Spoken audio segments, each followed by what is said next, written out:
All right, yesterday there was a flurry of activities across board about this fuel subsidy matter. Well, first there were several things going through, but there was this statement from the NNPCL where adjustment in pump price of PMS. So Govt put up a statement and he did say NNPC Limited wishes to inform our esteemed customers that we have adjusted our pump price of PMS across our retail outlets in line with the current market realities. As we strive to provide you with the quality service we are known for, it is pertinent to note that prices will continue to fluctuate to reflect market dynamics. We'll take a look at that bit moving forward. And then it goes on to say, we assure you that NNPC Limited is committed to ensuring ceaseless supply of products, as you get to hear always. And then signed by Govt. We'll bring you all of that much later. And that was because there was this price template that was being circulated at the time where several people looked at different band of prices for different regions and different states. In Abuja, for instance, the current NNPC pump price was 194 naira per litre, but the new pump price per 31st May 2023 is 537 naira per litre. And then if you look at that of Maiduguri, it was 557 naira per litre. Owerri, 515 naira per litre. Port Harcourt, 511 naira per litre. Lagos, 488, and then different price templates for different states, which was also out there. But then, not long after that, the president of NLC did put up a statement titled, "That NNPC pricing template is vexatious and an ambush. The dialogue is in danger." He had told us yesterday as well that they were scheduled to have that meeting 2 p.m. I think they had met previously, and then they were to continue 2 p.m. yesterday. That meeting held. We'll get some insights from that meeting from some of those who were in that meeting. So there you go. The statement is there for everyone to read. So I will just skip that and then call for this report, which just highlights what transpired after that meeting held with stakeholders in Labour and government. Barely 24 hours after the Nigerian National Petroleum Company Limited welcomed President Bola Tinubu's decision to halt fuel subsidy following the country's inability to continue payment, the federal government convened a meeting with the Nigeria Labour Congress and the Trade Union Congress at the presidential villa. After several hours of meeting behind closed doors, the NLC did not hide their dissatisfaction as the meeting apparently ends in a deadlock. As far as Labour is concerned, we didn't have a consensus in this meeting. You don't put the partner, you don't ask him to negotiate under gunpoint.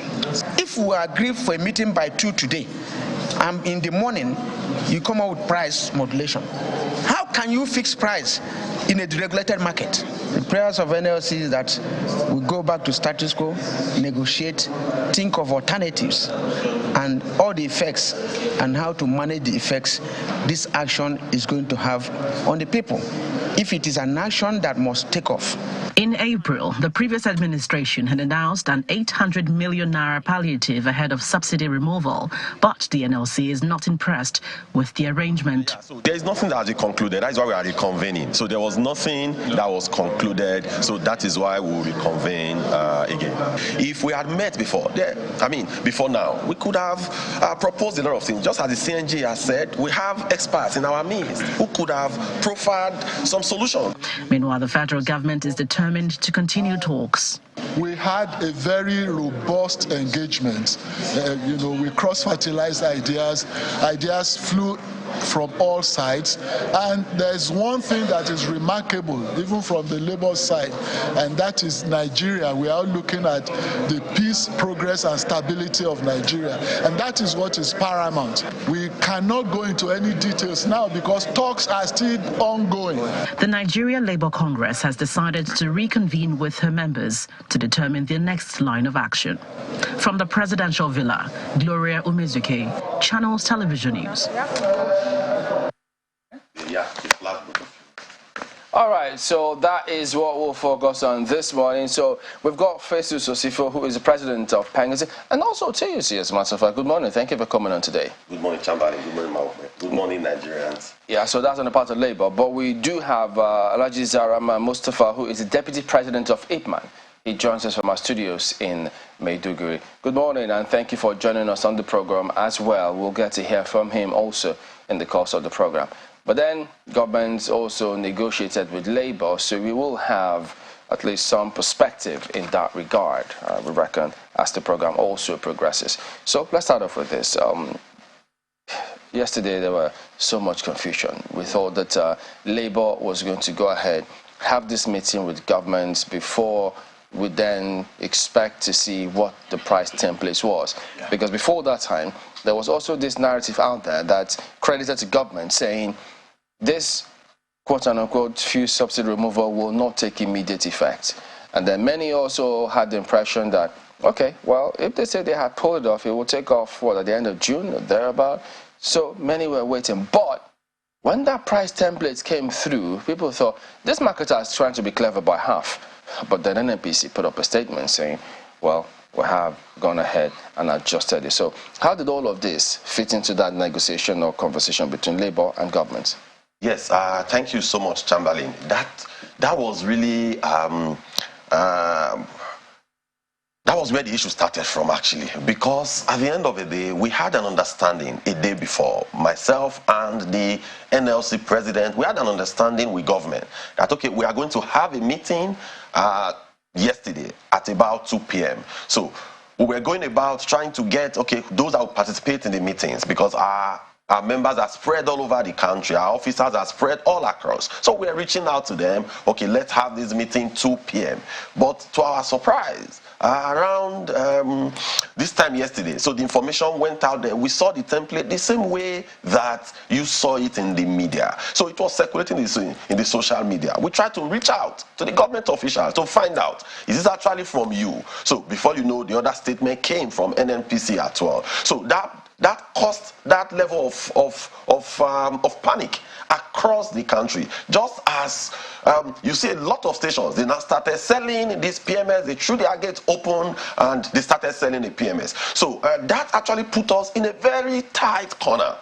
You won't call for a meeting, then you are not taking actions that are putting the other party in a very difficult situation. So that was exactly what happened. So that altered the mood of the meeting, because our thought was, we will come in there, we come in with our ideas, we come in with our thoughts, then at the end of the day, we go back to our organs and give them feedback. But immediately that came, it changed the entire mood of the discussion. So, so for us, we saw it as an ambush. That you don't invite your social partners for conversation on the way forward, and you are taking actions that are also that are also putting them in a very difficult position. So clearly, what was done yesterday for us, it was not the best that could have been done. Yeah. So what was the impression Labour gleaned from government? Was government aware of this? Was it a deliberate action or what? Yes, we learned that the initial one that came out was not a deliberate action from government, but it was a kind of a working document, but it went to the press. So probably it was leaked. So when that came out, they now needed to put up the other statement that came in order to make the market understand that, okay, this is the direction to go. So the initial one, I mean, there was apologies that they didn't do it intentionally to put us in such a difficult situation. But they were thinking that probably after the meeting, when we must have agreed after the meeting and have those conversations, then if need be, they will not go ahead. But because the content actually went out before, so they now needed to own it. So that was part of the explanation that we got. Well, Mr. Osifo, this was never going to be an easy decision. It would seem that, we've been having these discussions, even not just on Sunrise Daily, also on Hard Copy. And I think this was since when the PIA was passed, that we've been having these discussions on what you think will happen to the subsidy regime. But let me quickly look at what has happened so far in the last couple of days since the president read out his speech, and it is a speech that has, will I say, accelerated the speed to where we currently are, when he did say subsidy is gone.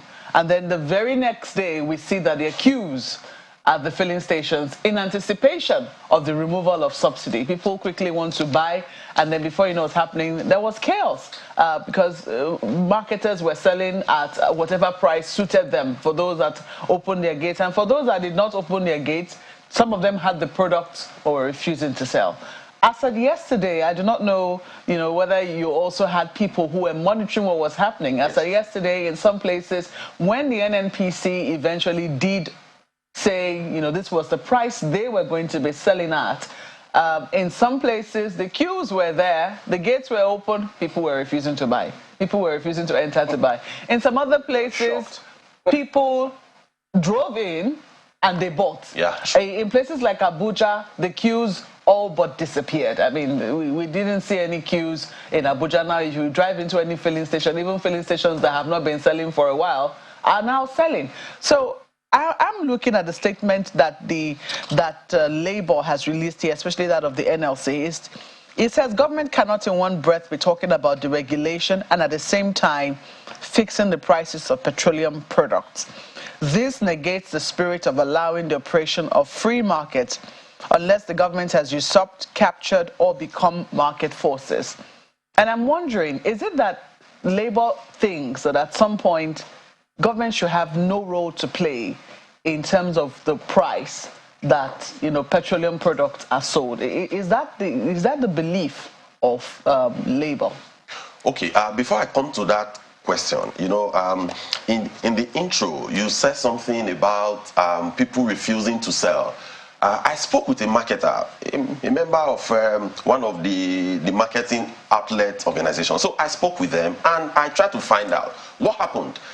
The price was announced and immediately you are selling at XYZ price. So I was told that, okay, that the problem is this, that he had a fixed amount of money he's doing his business with, that he buys one tank, about 45,000 liters for every 1 week. And he spends also amount to buy this product, that if they increase the price to, let's say, 500 naira, as at that time, that he was buying it at about 150 naira.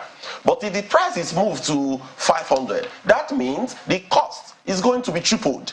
So if he doesn't sell at 500 today, he will not be able to have money to buy when the product increases. So that was the explanation that he gave. Although we had a to and fro conversation, let's leave that. Which sounds totally logical. Yeah. So so back to the question you asked.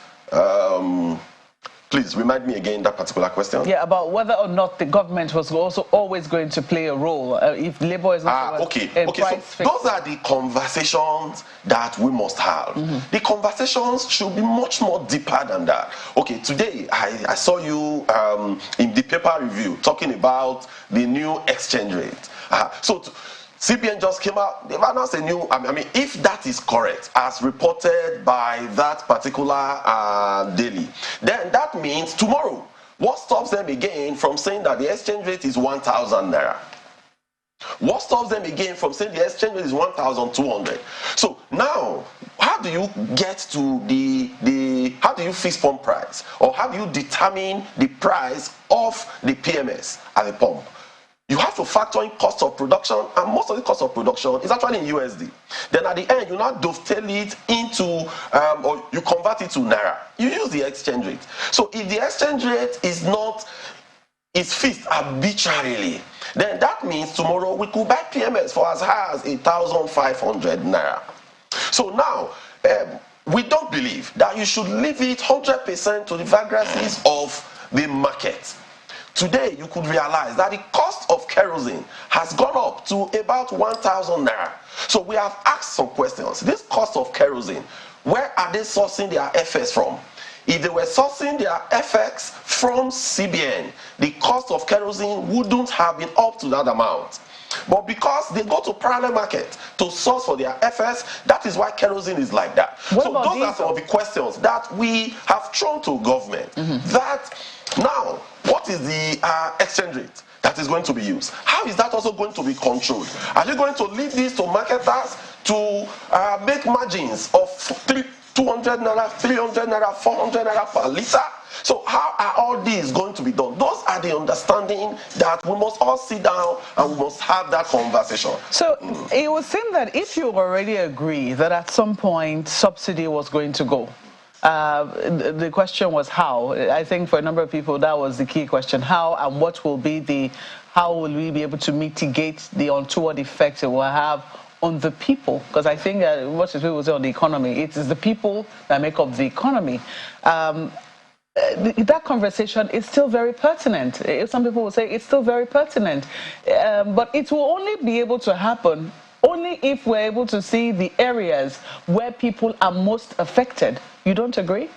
No, absolutely, absolutely. You know, that is actually what Labour has been championing and pushing over the years.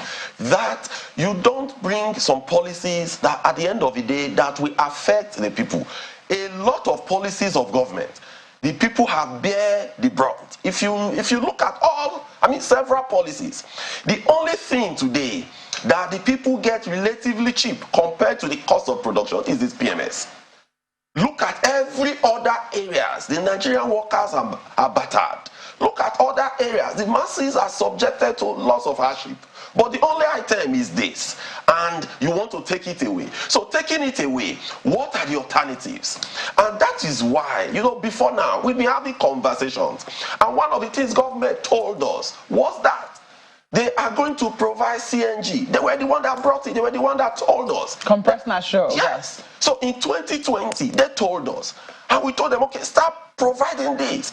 With 2020, we are in 2023. There is no progress on that. So those are the broken promises that is really making us scared that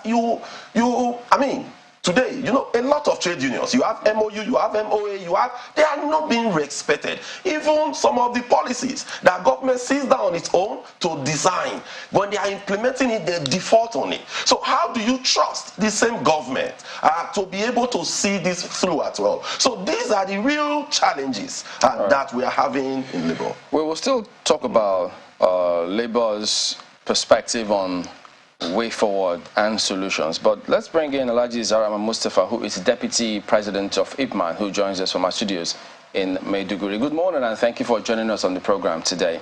Well, yes, we've heard from... Good morning, Chamberlain. Thank you. We've heard from Comrade Osifo about a certain perspective on why these prices, when they came through, immediately reflected on the pump price. But let's get your perspective. Who knows if it's the same thing? How is it, first of all, how did marketers internalize this? We know the prices are all over the place now, but what was the larger consideration in terms of why these prices took effect immediately? Well, as far as independent marketers are concerned, I believe NNPC being the sole importer and the sole provider of petroleum, refined petroleum product, particularly PMS, to all the private depot owners and major marketers and independent marketers. Our only source is the product they import and supply to the depot owners, and subsequently independent marketers purchase from the private depots and some directly from NNPC.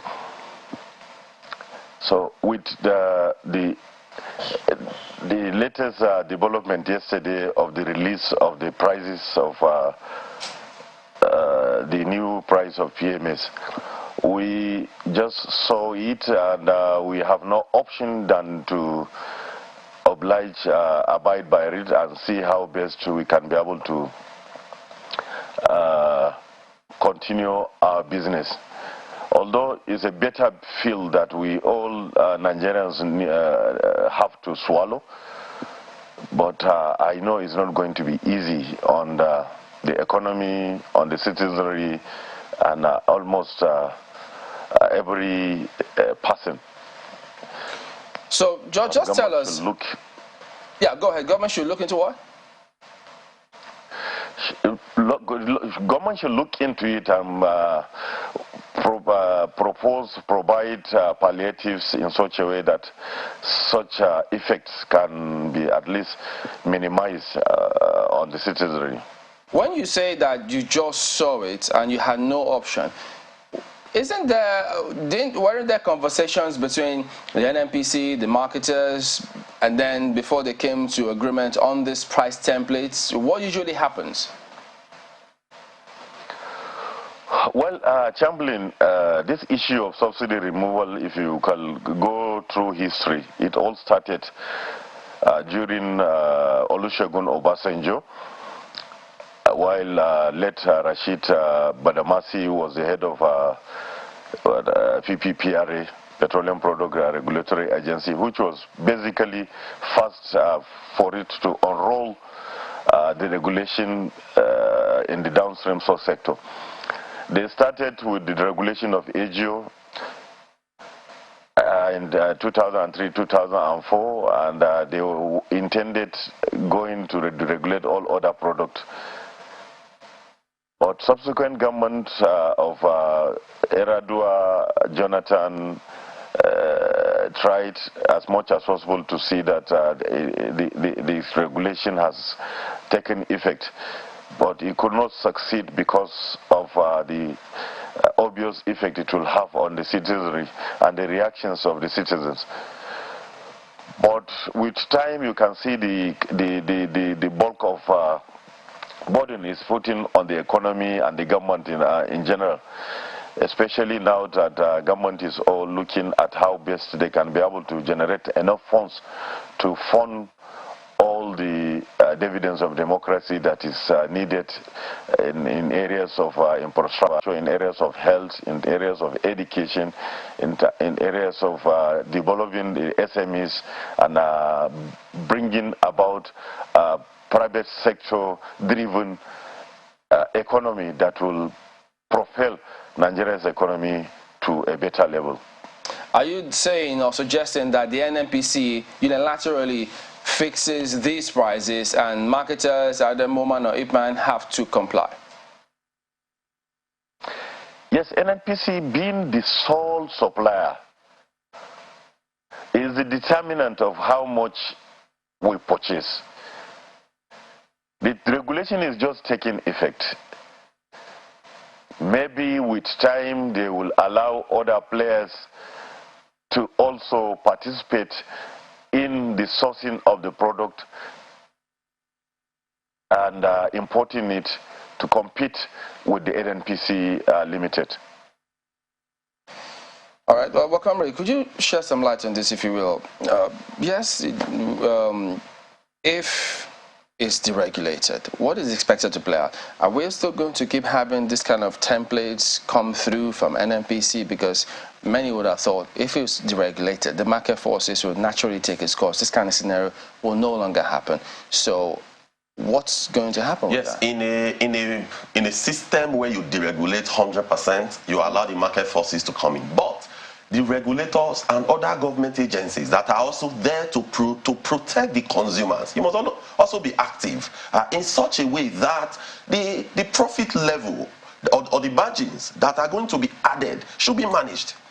Because you cannot add like 200, 300, 400 naira margins to such a product. It would kill the entire system. So you don't just leave them 100% to say, okay, go ahead, fixed price, and again, there's also antitrust issues, so that all of them will not come together and decide that, okay, today we are going to sell for 1,000 naira, tomorrow it will be 1,200. And form a cartel. Exactly. Mm-hmm. So our institutions must be strengthened when we get to that time. But as where we are now, we are not there yet. I know that you're still going to have conversations with governments in terms of what's happening and how to proceed. Yeah. But could you tell us, What is Labour's suggested solution to this back and forth about perennial fuel subsidy debates? Yes, if you follow, historical trend, Labour position, the two centers, the position has been relatively clear. Yes, you have other unions with different positions, but the position, because this union feeds into the center. So the position of the center has been very clear. What has been government argument over the years are that this is not sustainable, that this product has been smuggled, that we are subsidizing our neighbors and all that. But Labour as well has also told government that you cannot bring in the inefficiency in government, the inability for you to protect your borders. You cannot transfer it into the to the masses. So Labour in the past has told government that, okay, just imagine, Chamberlain, in the last years we have been championing on making the refinery work. We have been championing. So if government has done some of all these, it would have been a bit easier. Yes, we understand, because someone from that sector, that there is no huge price differential between local production and importation. But one thing that we clearly understand is that you cannot, local production is key, because when you produce locally, the value chain that will erupt from it is enormous. The jobs that is going to be created, it's enormous. So why are these refineries? They must all come to work. So now, part of what we have said, or like what is in the media space already about some of the thinking of government on the palliative, like the issue of distribution of 5,000 naira to 10,000 households. Immediately they said that, even during the Buhari's administration that just passed, there was release of statement from both centers, TUC and NLC. We kicked against it. That no, that the conditional cash transfer that you have done over these years, where are the data? How many people got this money? Because the people that we speak with, the downtrodden, we cannot verify any of this. So that some of these things that you are putting on the table, they are not going to work, because any financial system that is not auditable, then it's tainted with a lot of questions. So part of what we have said that will work, and that we agreed with government on this in 2020, is the issue of CNG, where they even offered, government on its own offered, that they are going to convert at least about, up to 1 million cars or thereabout, that they are going to provide these facilities across several stations in Nigeria. So all these were put on the table. So Labour accepted that as a solution? Yes, because what are we really after? What we are after, we are not fixated on subsidy, but what we are after is that a solution must be provided that will not make the masses and the Nigerian workers suffer. So part of it, just quickly, Chamberlain, so part of it was that, the cost of CNG is very cheap.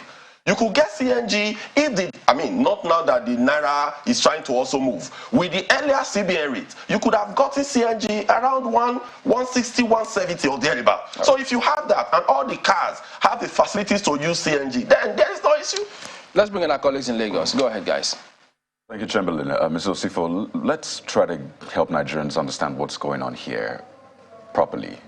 What we've heard time and again is that subsidy is on up until the end of June. That's June the 30th. That's exactly 1 month from now. But with the latest price ban, the updates that we're seeing from the NNPC Limited, which, by the way, is not a commercial entity, what are you hearing? Does that mean that there is no more subsidy for even the 30 days up until June the 30th? What exactly, I imagine those questions were raised during that meeting, and what answers did you get from government?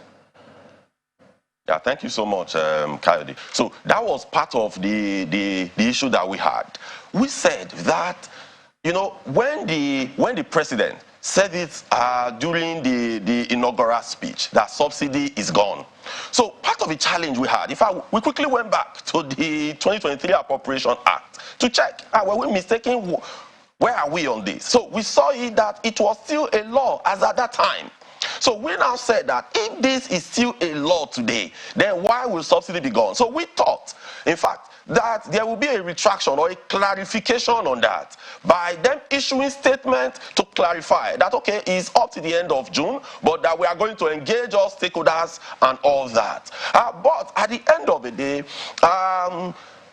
they said that they are implementing now, that the issue is that they don't have the finance to even sustain till the end of June. But we said that this is the law. So why can't you look for finance anywhere you could get finance from in order to also get this done? And between now and then, we could enter other conversations.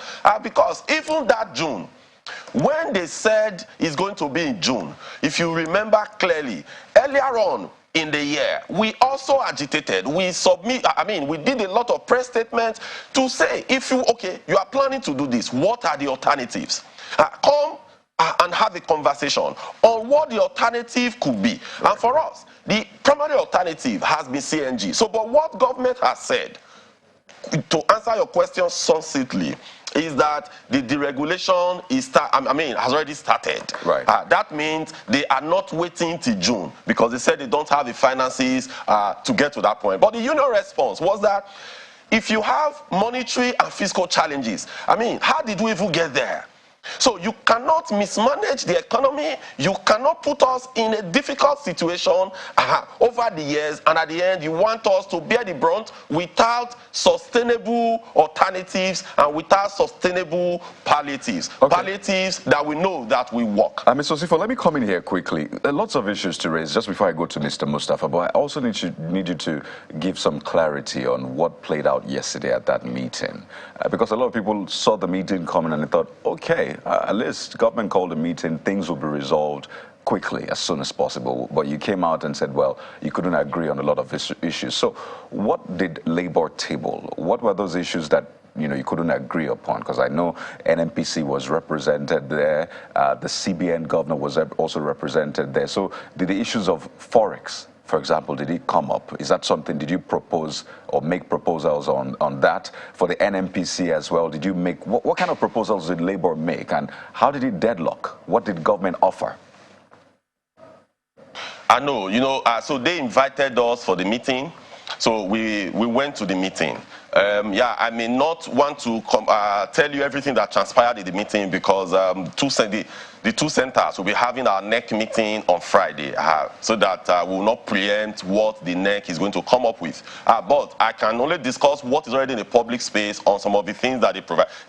They talked about some palliatives, but one of the palliatives that they talked about that I will be comfortable to discuss on this program, not to preempt the NEC of Trade Union Congress, is actually on the issue of 5,000. So they brought it forth, just as they sent to the National Assembly on the $800 million loan from the World Bank. So they brought it, and we challenged it. We told them that this is not going to work.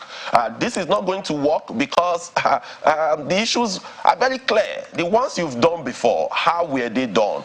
How did you arrive at these numbers? We don't even know the people that have received this money. Where is the data? Nigeria is a country that we don't have database. So how do you even know those that are the poorest of the poor? How do you define them? So a lot of issues. So on that, we did not agree. So I would discuss that alone, but other few things that they put here and there, maybe after our next meeting on Friday, we will be able to now also have that conversation. So on what Labour, the major thing that Labour has been driving and pushing is alternative. There is an issue, there's a difference between alternative and palliative. Well, yes, I understand. Because alternative would make you, okay, if you don't, forgive me. If you don't want this, what next? Okay. I understand. And you've made that point, CNG, for example. So we need to understand that difference. But it's also important to carry Nigerians along because there are millions of Nigerians out there wondering what is going on, what is the government offering, and I think you'll be vital in helping Nigerians understand whether or not to support you, because the role of Labour is key, but it's dependent on the buy-in that the people get. Is the government acting in good faith, for example? Do you get that feeling during that meeting you had? Did they present things that seemed reasonable, that seemed, like it makes sense, this can help Nigerians? So I think it's important for you to also help Nigerians see, at least behind those walls, this will not not, of course, be preempting the decision Labour will make, but it will give Nigerians the kind of information they need to make informed decisions. So to that extent, let me go to Mr. Mustafa. Maybe we'll come back to you on that point. But Mr. Mustafa, seeing what the NNPC Limited did, it's a commercial entity. Some have said, well, it is government fixing the price. But some say, well, we know that the NNPC is no more government-owned in that sense. It's since been incorporated and all of that. So to what extent, then, can we place this at the table of government, the decision by the NNPC Limited? Mr. Mustafa. Well, just like you said, NNPC has been incorporated. Is more of a limited liability company. But I still believe NNPC is still government, because it's 100% owned by the federal government. And it determines a lot when it comes to issues regarding petroleum product, refined petroleum product related decisions. NNPC plays the major role. And the other regulators also complement what they are doing. So I believe NNPC, being the sole provider as at today, is the only body that can determine whatever price regime they want to bring with the going of the deregulation as announced by the president in his inaugural speech. When we heard of it, we were not even expecting that such a thing is going to be implemented within before the end of May. And we were all surprised. We just came off yesterday in the morning and saw a list stating the prices of NNPC retail stations prices that is supposed to be sent to all their retail outlets across the nation. Stating prices, each state has its own different price based on the location of the station or location of the state from the source of the product. That's the coastal depots where most of the products are being lifted and subsequently transported to all nook and crannies of the country. Well, Mr. Mustafa, just to be clear, what is the position of IPMAN on this, on the removal of subsidy on petrol? Just to be clear, because we had your PRO yesterday, national PRO yesterday, saying it's the best decision, and then this that is happening and that you're also responding to. Quick one on that. What is the position of IPMAN? Just to be clear. Well, our position of IPMAN is we support in totality the deregulation of the industry, because this issue has been lingering for 20 years now. The refineries are not working. Government could not provide the needed petroleum product supply. A lot of issues of shortages, scarcity, adulterated products. We have passed through a lot of challenges. I believe if the government will look stand on its on the deregulation policy, the private sector will come in to fully also contribute its own quota in the development of the downstream subsector. Well, Mr. Mustafa, a lot of companies are trying to build refineries. There are a number of other issues to raise with you, if you don't mind me butting in. I just want to also get this out. I mean, you've raised your concerns about the position of the NNPC, NNPCL on the fuel prices and all of that. If you can hear me, Mr. Mustafa. I believe we will have just listen to me. If you can hear me, Mr. Mustafa, I'm trying to put in another question to you now. So, the NNPC put out the statement detailing its retail prices to its own fuel stations. What have you heard about the cost that, you know, marketers such as yourself will be lifting this fuel from the depots? Because, as you said, it's NNPC's retail prices. What have you heard about how much marketers will be lifting from the depots? Has that also risen? or it's going to remain status quo until the end of June? Can you rephrase the question? I didn't get the question right. You talked about, can you hear me better now? Can you hear me better now? Yes, I can hear you, but not it's faint. I can hear you. Okay. It's a little bit faint. Now, you talked about the NNPC putting out a statement on retail prices at its own fuel stations. Has the depot prices also written by which marketers will lift petrol from the depots, or it's the same until the end of June? Well, as far as independent marketers are concerned, as at now, we have not been officially communicated in terms of the depot price today. But there are some papers going around, just like the ones we saw yesterday, that is stating a liter is going to be purchased in the private depot at the cost of 460-something naira. I don't know the exact price, but it won't be anything less than 460 naira. The new deregulated price that a marketer is supposed to buy. Then you will add up your transportation cost and your marketer's margin. That will come to whatever price that government has announced yesterday. Is that the like official? In now, is that the official price you heard from the NNPC? Pays us. Is that the official price you heard from the NNPC? Pays us per liter for about 51 naira for transportation from Lagos to Maiduguri. So if you lift at 460 something, you have to add up that 51 naira and add up your margin for you to at least remain afloat in business. All right. Let me come back to you, Mr. Osifo, in our Abuja studio. Now, one of the things that the labor movement generally have often said is that, look, you can't remove fuel subsidy, petrol subsidy. Maybe I should even ask you this first. Let's be clear. What exactly do you think government is talking about when they talk about subsidy? Is it fuel subsidy or petrol subsidy? You know, in this part, we use them interchangeably. So it's a premium motor spirit. So that's the internationally acceptable name for the product we are talking about. So it's PMS. So that particular PMS today is being subsidized.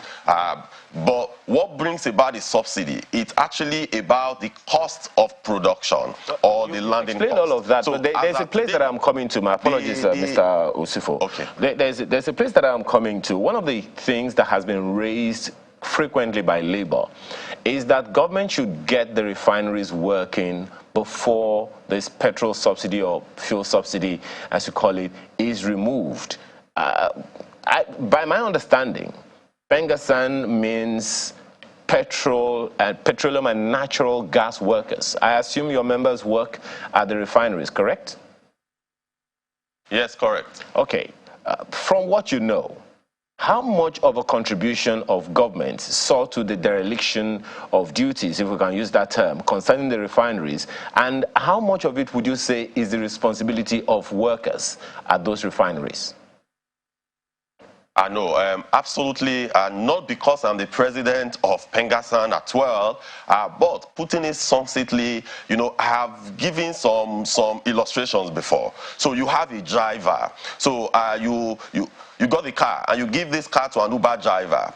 And the manufacturer of this car says that for maybe every 5,000 kilometers, you have to service the car. Or that for every 6 months, you have to service the car, anyone that comes first.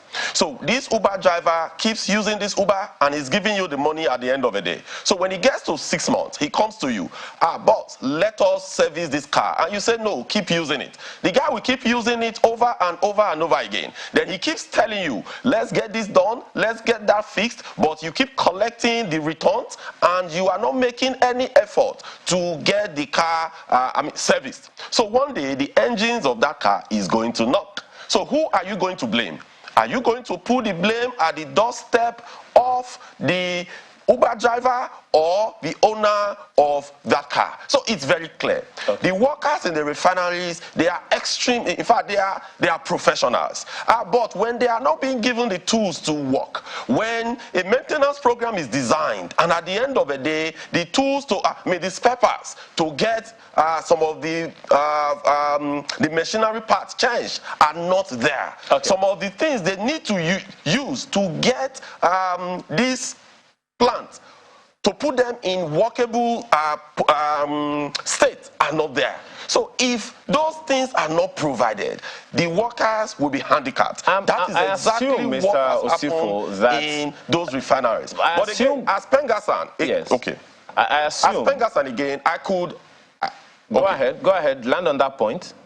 Okay. To also state as well that yes, we could certify that currently there are massive rehabilitation going on in Port Harcourt Refinery, and the quick fix going on in Warri Refinery is also moving. The only one that is a bit backtracked is the Kaduna Refinery because of the security that was stated by the contractor that was supposed to do the quick fix in Kaduna. So in Port Harcourt, massive rehabilitation going on. In Warri, there are a lot of jobs that are also going on. So, because we told government that, this time that we are going to monitor them and we'll keep them accountable to ensure that those refineries come to work. But don't put the blame. Nigerians should not put the blame at the doorstep of a worker. It's not just blame, it's just to understand, because, there are also, critical stakeholders in it, because if that car is not functional, they themselves will not get paid.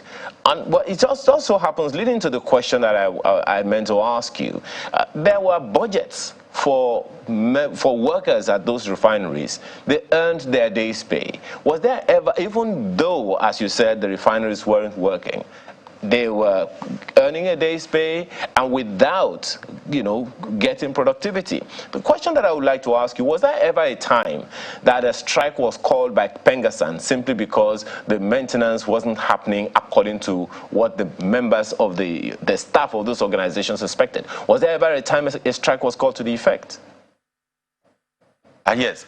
So in the matter of payment, so what do happen, because NNPC is a group, so currently now in Port Harcourt Refinery, when it was 100% functional, you could have over 800 to 900 staff working there. But when it was not functioning, most of these people, they were transferred to other SBUs. You have the NAPIMs that they now call NUIMs. You have MPDC. They transfer most of them. But they now kept the critical staff who could be doing some certain functions. The machine part, the way it works, it's just like, I like using analogies that Nigerians will understand. It's just like your car. So you have a car at well, and this car, you have the engine of that car, and the engine of that, there are some little maintenance you need to be doing so that engine of the engine of that car will not completely go out of, you will not scrap it. If not for the little maintenance that our members have actually been doing over the years in those refineries, this current rehabilitation wouldn't have worked. The current quick fix wouldn't have worked because you have a compressor. So if the refinery is shut down, you still have some parts that are functioning, right? So if it's shut down, maybe due to electrical functions, maybe due to the FCC riser not working or something like that, you have the compressor still working, you have the turbine still working, you have other parts still working. So the maintenance crew, they were retained in those refineries to be servicing those compressors, those turbines and all that. If you did not retain those people, what would have happened is that you would have scrapped these refineries. They would have been beyond serviceable state. I want to quickly ask you, Mr. Osifo, do you feel conflicted on this issue of fuel subsidy removal? I know that PENGASSAN has always advocated the removal of fuel subsidy. TUC has been ambivalent. I'm trying to find another word for it. But Labour, NLC, as we know, has always been against, because they say if it automatically translates to an increase of prices, they will be against it. Standing where you stand right now as head of PENGASSAN and as head of TUC, do you feel conflicted on the reaction of Labour to the removal of fuel subsidy? No, not at all. You know, when I appeared in your program a while ago, before we commenced the conversation, I tried to draw the distinction that TUC is an umbrella body for over 30 trade unions. So when you have over 30 trade unions under a particular umbrella, then if one or two of those unions, they have a position, they have to subject their position to the debate. PENGASSAN is a NEC member of TUC. A lot of state chairmen and secretaries, they are from PENGASSAN as well. So when they come to NEC, the debate will be held. But a central position will now be taken. So as of today, the position of TUC has never clearly, for a very long time, has not been 100% against subsidy removal. But what has been said is that there are some condition precedent. So why don't you get those things done before you move over to remove subsidy? So, but that is also part of the debate we are going to have on Friday. So it's very clear to us. I ask you that because you're president of PENGASSAN, Yes, and they have a position, and you Yes. have also canvassed that position before, Yes. even before you became the head of TUC. Right. So right now, if you're saying that that has to be subsumed under the general position of TUC, and you're still the same person who's going to canvass it, how is that going to work? Yes, it's very clear. You know, at all of us, we all came from different trade unions. So now, at the end of the day, there are representatives of PENGASSAN in TUC. So everybody will come in, we will have the debate. When we have the debate, PENGASSAN understand that their position as PENGASSAN is also subjected to the position of a center. So it's very clear. So the position that we will drive is the position that the center will take. And again, remember that as leaders, we take directives from our members, from the organs. We have the NAC in TUC, CWC in TUC, and we also have the NEC. So the NEC is going to meet on Friday. When the NEC meets, all these things will be put into it. Everybody will bring their cards to bear, and a final decision will be taken. So as to the way just forward. before we go, let's get the last perspective from Alhaji Mustafa. Is it true that marketers, including some of yours, pay some monies to, I think they say, the MPA and the MASA in foreign currency, in dollars, which also impacts on the price of petroleum products?